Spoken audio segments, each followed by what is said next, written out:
پاکستاني پوځ سره د طالبانو پټې اړیکې رسوا شوې. د مالي وزیر د باجوا په خوله ټاکل شوی و دا چې هند سره اړیکو په اړه طالبانو څنګه له باجوا څخه مشوره اخیستې وه. جزئیات هم دلته وګورئ او چینل سبسکرایب کړئ. په واشنګټن کې د ملي دفاعي پوهنتون استاد په خپل نوي کتاب کې لیکلي چې د طالبانو د بهرنیو چارو وزیر کابل ته د هندي ډیپلوماټانو له بلنې مخکې د پاکستان د پوځ له پخواني لوی درستیز قمر جاوید باجوا سره کتلي و. حسن عباس ویلي چې د طالبانو له واک ته رسیدو وروسته کابل ته د هند راتګ د پاکستان له مشورې پرته ناممکن و.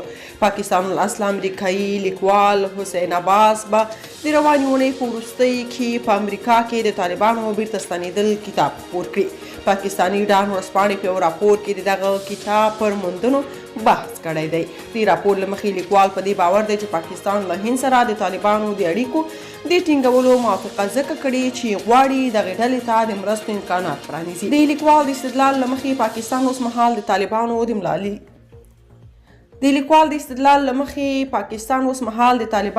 مالي ملاتړ توان نه لري.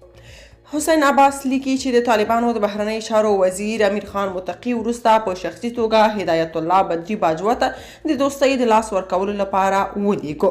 لیکوال ادعا کوي چې یوازې د ښاغلي باجوا شین کارت هدایت الله بدري ته د طالبانو د رژیم د مالیې د وزیر کېدو فرصت ورکړ.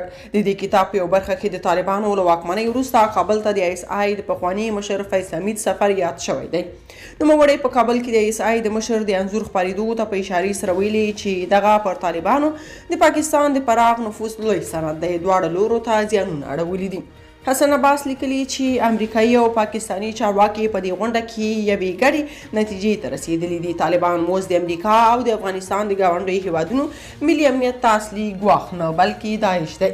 لیکوال د طالبانو بیرته ستنېدل په یو برخه کې ویلي چې پر افغانستان د طالبانو د واکمنۍ په لومړیو ورځو کې جنرال فیض حمید د طالبانو له مشرتابه وغوښتل چې په حکومت کې دوه لوړپوړي مقامونه عبدالله ته ورکړي او حامد کرزی خو طالبانو دا غوښتنه ونه منله. که تاسو په دې اړه څه نظر لرئ په کومنټ کې شریک او چینل سبسکرایب کړئ.